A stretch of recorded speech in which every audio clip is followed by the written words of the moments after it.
जादुई मटर, magical P. बहुत समय पहले की बात है। एक छोटे से गांव में रानी नाम की एक गरीब लड़की रहती थी। वह अपने माता पिता के साथ एक झोपड़ी में रहती थी और खेतों में काम करके गुजारा करती थी।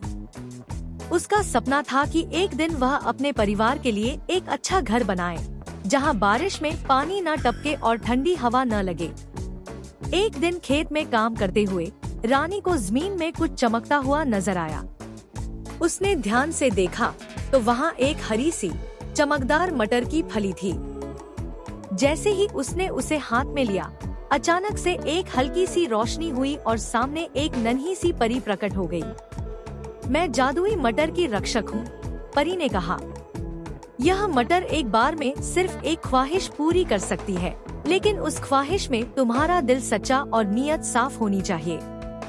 रानी हैरान थी, लेकिन उसने मुस्कुराकर सिर हिलाया।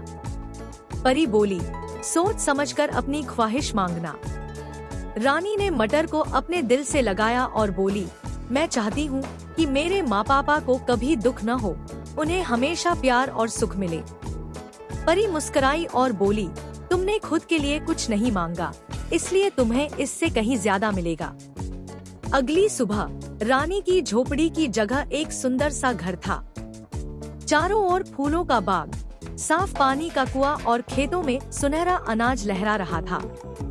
लेकिन सबसे बड़ी बात, रानी के माता पिता खुश थे, तंदुरुस्त थे और एक दूसरे के साथ हंस रहे थे। गांव वाले हैरान थे कि ये सब कैसे हुआ। रानी ने मटर के बारे में किसी को नहीं बताया, लेकिन उसने हर किसी के साथ अपनी खुशियाँ बांटनी शुरू कर दी। किसी को खाना दिया, किसी को पहनने को कपड़े, किसी को पढ़ाई में मदद। धीरे धीरे गांव में खुशहाली फैलने लगी। रानी जानती थी कि जादू सिर्फ मटर में नहीं था, असली जादू उस दिल में था जो दूसरों की खुशी के लिए धड़कता है। सीख, जादुई चीजें सिर्फ तभी काम करती हैं जब नीयत सच्ची हो। दूसरों के लिए अच्छा सोचो तो खुशियाँ अपने आप लौट कर आती हैं।